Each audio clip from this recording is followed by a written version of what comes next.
Hello YouTube, this is BandedFurret here, and today guys, I'm bringing you a very special Feature Fridays, and the reason why I say it's very special is because this one isn't actually going to be that much of a battle. There might be a battle in here. I don't really know if I'll have the time for it, but this spawns from an idea that I got, and I'm going to teach you guys how to build this team right here. I'm going to show you my ideas behind it, how I thought to build it, and why it works. And I'm literally just going to start right off from scratch. And I'm going to build the same Pokemon, and I'm going to tell you why. Now, the reason why this spawned, I get to tell you the reason why I started this, was because I was watching an OU video, one second, of a certain YouTuber, of which I'm not going to mention the name, of a certain channel that I'm not going to mention, because I don't want to start a flame war, get people angry, and people start challenging me, and then I start losing or something like that, because I don't want that. I want this channel to be a nice channel. The whole idea behind it is, and besides, I'm not as good as Shofu, can't talk that good smack, you know. But my whole idea behind this is it was extremely annoying for me to watch because the guy was playing in UU, and the Pokemon was a Crobat. It was a Crobat versus what is its name? It's the third evolved Chestnut. It was, so, Chestnut versus Crobat. Now, obviously, Crobat perfectly counters Chestnut in every way, but the guy earlier in the game made a miscall and showed that his Chestnut can not only live, but can take a Brave Word extremely well. And it also has a Rocky Helmet. Now, I must mention that the guy with the Chestnut was running a very, very competitive team. He was just out there to climb the ladder as hard as possible. He was not there to have fun. And so the guy with the Crobat's team was very, I'm not going to say, it was a fun team. It's the teams that I build. You could do fantastic with them, but you have to play it right, because if you don't, you're going to get swept. It's going to be a 4-0 or a 3-0 or 5-0, and you have to play it right. And he was playing it right. So the guy with the Chestnut sees this and he goes, oh, that Brave Word's going to come out just like it did last time. So he throws up a Spiky Shield. And he waits for the other guy, and the other guy sits there and he thinks about it for a little while. And then he goes for Defog. Obviously, like, to me, that was the clearest play ever, because he can't Spiky Shield twice in a row. It's the same chance as Protect. He's not going to get that damage off on Crobat, because he can Defog, and then go for the Brave Bird, and his Chestnut, which was at half health, might I add, would be dead. The last one did 75%. This one's going to do 75%, and it's going to be dead. And the guy was so angry. He was like, why on earth would you go for Defog? There's no rocks up. There's nothing like that. And, I mean, the guy with the Chestnut, he eventually won. He whittled down the other guy's team by just constantly switching out into wall after wall after wall. He had 3 walls on his team. And it was literally a war of attrition, and he finally wheedled him down with Toxic Stalling and Protect Stalling and Wish Passing, and it was a very not fun battle to watch. But that spawned this idea, was how to build teams with lower tier Pokemon that are actually good. Because people, I've never been asked the question, but people sit there and they think, oh, well, if I'm making a team, the only Pokemon that I can use to make this team are right here. These Pokemon are right here. From Aegislash all the way down to Zapdos. And that's not true. Pokemon even lower than this, all the way down, not past Borderline, not in UU, not in Limbo, but all the way down here in RU and NU, are more than useful. I mean, Hitmontop, I see more Hitmontop leads with Technician than I see anything else. I see Hitmonlee with Unburdened and Normal Gem. This is not the only meta that there is in the game. And so I'm going to show you guys today how to build a Volt Switch team with a good, strong core that can break screens, that can take on Ice types, can take on Dark types, and counter things like Aegislash, can counter things like Charizard, that can stop a Deoxys speed, can stop a Deoxys defense, can take down a weakness policy Dragonite, can hurt this Magic Bounce Espeon that everyone runs. And the way to do it is you start with a good counter lead. Now, the 3 big leads in the game, Run and Wash, Greninja, and Espeon. Espeon, Toxic's first turn. Greninja, Ice Beam, Hydro Pump, Rotom, Trick, Will-O-Wisp, or Volt Switch. That's what they do, and everyone does it, regardless of whoever you lead. That's what they've done, and that's what they forced themselves into thinking. So what you want to do is you want to get something like Xatu, something with Magic Bounce, so that way you can't, when Espeon throws up a Toxic and it bounces off you and it hits them and it bounces and it doesn't do anything, it just stops there, they can't do anything. They can't hit you because you're psychic, and you can't hit them because they're psychic. Now, I have run into one Espeon that carried the Shadow Ball, but ever since that one that carried the Shadow Ball, I've never seen another. So we're going to run Light Clay, just so that way these screens, we're going to run dual screens. You guys have seen this before. I run this on my channel. I've not ran it recently, but... Now, the reason we run Psyshock is because another thing that's a very, very common lead is Ice Punch Conkeldurr. And Conkeldurr, 9 times out of 10, is Assault Vested anymore. You may have Leftovers, and you may have Life Orb, but those are very common, because no one wants to run Guts anymore. I don't know why that's not a thing, or they do run Guts, but they wait for you to Toxic them because, like I said, Espeon's a very, very common lead. So they just know that Espeon's going to Toxic, and that's the way the meta goes. So you run Xatu with Psyshock. It's perfect. And then you're going to run Roost. Now the reason you run Roost is because you outspeed Conkeldurr. So first turn, you're gonna make sure that he's which set he's running. Is he running Assault Vest? Is he running Life Orb? Or is he running Leftovers? You Roost. First turn. Second turn, you throw up a Reflect, so that way, I mean, he's not going to go for 2 Ice Punches in a row, because you've got Roost. You become Psychic. You lose your Flying type with Roost. So, what we're going to do is we're going to go 144 Special Defense. We're going to go 144 Physical Defense. 100 in Health. We're going to go down here. We're going to go 100 in Special Attack.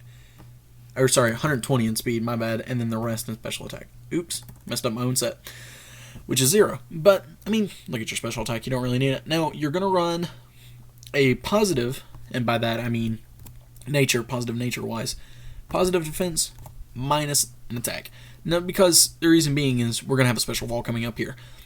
And this isn't really a wall. That's not its job. Its job is to be a counter lead. Its job is to sit there and go, I know what you're going to do first turn. Now, you need a support Pokemon for this, because sometimes Xatu doesn't work. Say a Greninja. Greninja is going to Ice Beam or Hydro Pump first turn. So the best thing to do for that is to get something that outspeeds it. Rotom is fantastic for that. He's not the best Pokemon in the world. I can say that. Now, I almost clicked on Rotom Wash. I mean, he's a good Pokemon and all. But we're going to use one of my favorites, and the reason being is because this is one of the coolest Pokemon ever made. Rotom is fantastic, especially Rotom Frost, because look at that. It's purple. Purple's great. We have green and purple, my 2 favorite colors. We are going to run Choice Scarf. Oh, yes, I know. Basic Rotom right here. But look, it's not a wash. We're going to run Blizzard. We're going to run Volt Switch. We're going to run Discharge. And we are going to run Trick. Now, you're like, you're not running Will-O-Wisp? Oh my gosh, I don't know how to I don't know how to deal with that, you know? It's incredible. He is not here to stay in. He's not a bulky Rotom. That is not his job. His job is to outspeed Greninja with his Choice Scarf and get off a Discharge, OHKO it. That's his job. This is what Rotom Frost does. Its job is to lead as a Greninja counter. That's really all he counters. Because he can't counter a Conkeldurr, because a Mach Punch will, I mean, definitely take him out, or if not, he'll live at 3 HP, and then what use? I mean, you can Volt Switch on him, but that's about it. You can try and trick in the Mach Punch and switch into Xatu, but they'll probably see that and switch out. But this is his main job, is just to take down that one Pokemon.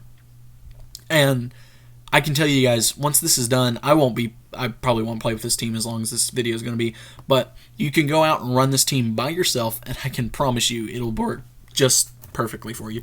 So next up, we're going to run Gallade. Now, I don't see very many Gallades out there, and I don't know why. Gallade's a fantastic Pokemon. Now, you want to run Justified simply because knockoff. Everyone in this meta has a hard-on for knockoff. They will run a Weavile simply so that way they can have knockoff. If Conkeldurr is not running it on their team, you can bet that any other Pokemon is, because almost every Pokemon gets it. And in fact, we're going to throw knockoff on this Scoutblade here. We're going to run Brick Break and Close Combat. Now, the reason why we're going to do that is because look at what Close Combat does. It lowers your defense and your special defense. Now, with the Assault Vest, you're trying to be a special wall. You're going to try and see, oh, okay, this guy is leading Rotom Wash. He's not going to try and burn me because he seeks the Xatu. And if he does try and burn you, then, again, you have Xatu. You can bounce it back. If you think, if you think the guy's going to go, oh, this is the synchronized Xatu, and I can afford a burn because I have an aromatherapy guy or something like that, just leave him in. Well, definitely look over his team, see if he's got an aromatherapy. If he has a Florges, I would keep Xatu in just to see, because most of the time Rotoms are either going to try and Volt Switch or burn first turn, and they'll see the Xatu and they'll go, oh, he picked the wrong lead, I can get a perfect burn on whoever comes in. And the reason I'm going to say that, and the reason I'm saying that is because no one on this team is going to be fire, so none of them are going to be immune to it. So this Magic Bounce bounces it right back to that Rotom, and now he's burned. So it's perfect. And 9 times out of 10, Rotom, regardless of whatever form he is scarfed. So they can only keep going for it, right? So they're forced to switch out. We didn't finish Scoutblade, did we? So we're running Brick Break and Close Combat. Now the reason why we're running Brick Break and Close Combat is because it lowers your defense and special defense. He needs that defense. And that's the reason why we're running Brick Break. Also, screens. If they have a Metagross on their team, you can bet it's Light Clay with 2 screens. Meteor Mash, Bullet Punch being its only 2 attacks. Sometimes then Headbutt. You don't see it often, but sometimes. And that's why you want to run Brick Break, is because it does extra damage when the screens break, and it breaks those screens. You don't run into screens too often, especially in OU. In UU, it's pretty massive, because those Pokemon can hit hard, but they can't really take hits in UU. So it's the perfect move. Next, we're gonna go Psycho Cut. Oop, I didn't go to the next slot, did I? Psycho Cut. And I think he gets Play Rough. I'm not sure. I'm going to look. Because if he gets Play Rough, that's perfect. If he doesn't, oh well. I keep seeing Psychic. I don't want to search for it because I don't want to seem like an idiot to you guys. He has Charm. I hate that Psychic and Fairy are the same color because I'm scrolling through this and I'm looking at it. I'm like, oh, no, but it's Psychic. There, nope. Misty Terrain. Huh. Okay. Psychic. Okay, he doesn't get it, but we're going to go for knockoff then. So, there's that. Now, he's going to be a very weird setup here. We're going to go, I think it's only 100, nope, 144. We're going to go 144 and plus into that. No, we're not. Okay, my bad. He's going to be, I forgot about this. So that way we don't have to put any investment into attack, because look at that, 314. He doesn't need the investment. We're going to run 100 in HP.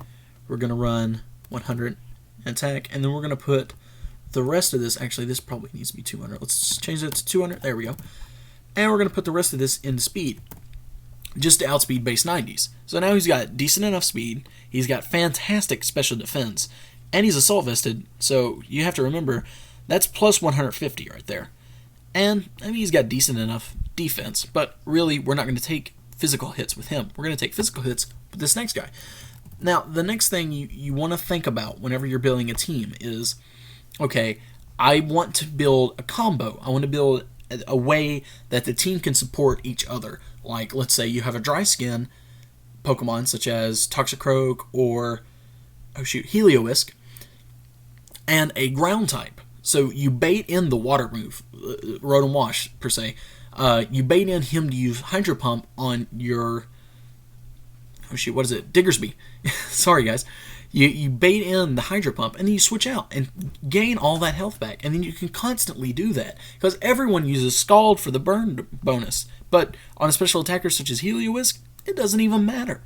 And so now we're going to run Amoonguss. We're going to run Big Root. Now, that's probably something like, whoa, what? Yeah, Big Root. Effect Spore.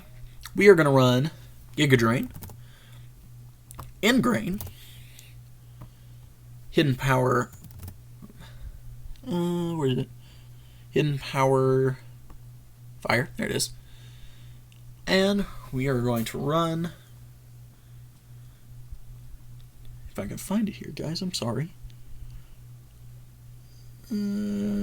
Toxic, there it is. And we are going to make him physically defensive. We're going to pop 252 plus. We're going to pop 100 into health, even though he's got fantastic health to begin with. And we're going to pop 50 into special attack. Oh, wait, sorry, not hidden power fighting. This needs to be Sludge Wave. I was thinking my old set. This is literally a perfect fairy counter. You see the Florgus, you switch into a Mungus. He's already got great special defense, which is, by the way, where we're going to pop this rest of this is 106. 222, nothing to laugh at right there. Now, he is very slow, which is where this Pokemon right here comes in handy. We are going to run everyone's favorite, Whimsicott. Now, this is going to be my Life Orb set. You guys have seen this once before. It's going to run Giga Drain, Moonblast, Tailwind, and Taunt.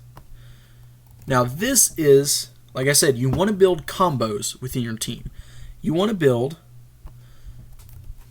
this needs to be 144 and plus. You want to build something that can do the most damage possible and something that can take hits and put them together.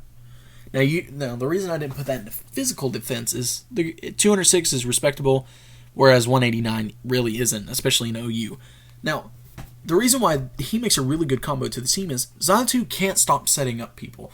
Like, let's say, a Aegislash. He can't really stop that, and a Shadow Sneak will kill him. So if someone knows this Xatu set, if someone's seen it, and they have an Aegislash on their team, they're like, oh no, I've got to get this. I've got to finish this off, you know? And that's why you switch into Whimsicott.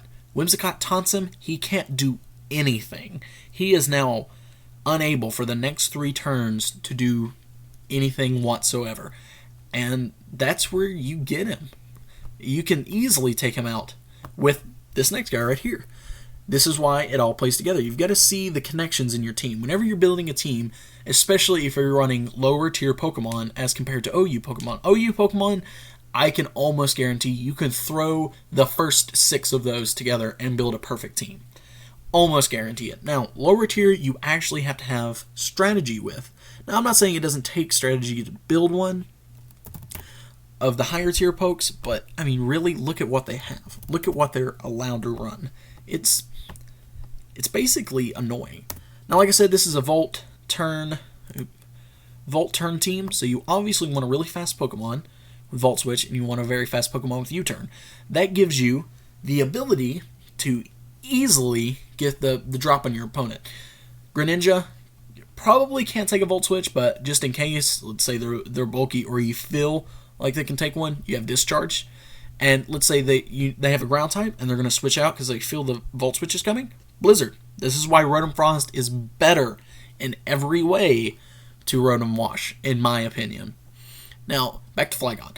The reason why he's a really good combination with Whimsicott, especially on Aegislash, which, I mean, if you guys didn't notice, I'm trying to point out every major lead I have a counter to. So, Conkeldurr, Greninja, Aegislash, basically Aegislash, and also Rhyperior, which you don't see often, Aggron, which you don't see often, Houndoom, Manectric, Pokemon like that, which are usually leads in UU, Flygon. Earthquake, Rock Slide, and Dragon Claw. So, we are going to run 252 speed, Jolly.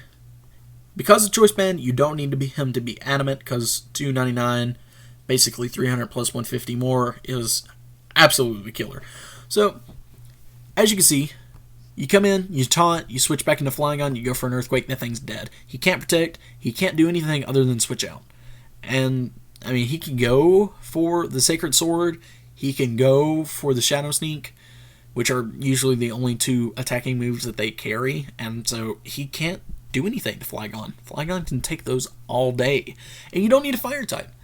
Fire type is a very, very common type. Fire and fighting, and I do have a fighting type, I'm sorry. But you don't need to run them. And Whimsicott with that fairy typing and the fact that he gets Moonblast is devastating in every way, shape, and form to any dragon because it outspeeds them. It outspeeds a Scarfed Garchomp. This needs to be Jolly. Not Jolly. Whatever the... Oops, not equal sign. whatever the minus attack version of this is. I think it's timid. That's what it is. My bad. It needs to be timid. So, I mean, it outspeeds Scarfed Garchomp. And, I mean, what else can you say? It's immune to its outrage. So, the only thing it can go for, really, is Earthquake. it can take those all day. So, that's how I build a team. I think, what are the major leads? How can I counter them? And what Pokemon really do I want to use? Today, the whole idea stemmed around Rotom Frost. When I came down, and I sat down in this chair, and I was like, I'm going to build a team for you guys. My idea was Rotom Frost. I want to build one around Rotom Frost. He's my favorite of the Rotoms, mainly just because he's a refrigerator. Look at that. And look at his cute little arms. Like, I don't know if you guys saw in the anime, but when he was, like, punching, those are his arms, and that's adorable. Anyhow, I just wanted to teach you guys, or at least show you guys, how I build my teams, what I think about. I think about the major threats. I think about how to be competitive and how to make it work. I want you guys to see through my channel, by the ways that the things that I do, the way that I use Pokemon, that you don't have to be stuck in this rut of OU. You don't have to be stuck in this rut of UU. You can use any Pokemon. It can be meta breaking. I mean, I can use a Magikarp on a team, and as long as I do it right, as long as I have enough practice and enough time, it can be effective. Any Pokemon can be effective. I mean, how many times do you see Gallade? I mean, truthfully, I've never seen a Gallade, especially in OU. I see him in UU on the odd occasion, but in OU, I never see him. And, I mean, Amoonguss used to be OU. Ooh, I clicked on Whimsicott. Amoonguss used to be OU, but that was Leftovers or Black Sludge. And Big Root is something that you never see. And I want you guys to take away, if you take away anything from my channel, I don't want you guys to think that, oh, I'm just some weird YouTuber with some odd obsession with these lower tier Pokemon, or I use worthless Pokemon and beat people because they're my friends or stuff like that. No, I want you guys to see that you can use any Pokemon. That the tier system isn't a tier system of stats. It's not a tier system of which Pokemon is better than the other Pokemon. Gengar, as long as you have Mold Breaker, dies to an Earthquake from any Pokemon, regardless. Gliscor, you guys have seen it, I know, 100 times on my channel, dies to an Ice Punch from Furret. It doesn't take these Pokemon to win a game. It takes creativity, it takes, I mean, to sound corny, it takes heart, and it takes time to practice. And that's really all it takes. Let your rating go all the way down to 1,000. You'll be back up in the 1700s in no time. I promise. You guys have seen me do it on accounts for mono teams. You saw it with my normal team. I was in 1700 by the end of that video. I mean, that's all it takes. It's just trial and error and seeing what works. I'm BandedFurret, guys. I really hope this helped you all out. I really hope that you know how to build a team. You understand how to use these lower tier Pokemon. And I hope that you guys just have a better line about what I'm trying to do with my channel. I have a big announcement coming up here soon. And, in fact, there's going to be a little bit of a viewing portion for it. So, marvel with your eyes very, very soon that you're going to love what I show you, hopefully. I'm BandedFurret, guys. I really hope you enjoyed this. I'll see you all next time.